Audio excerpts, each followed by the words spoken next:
because in Christmas Day I went to Cimory, Thailand, Pasuruan.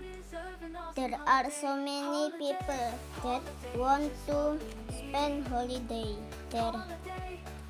In there, I learned many things about milk, yogurt, and the cow.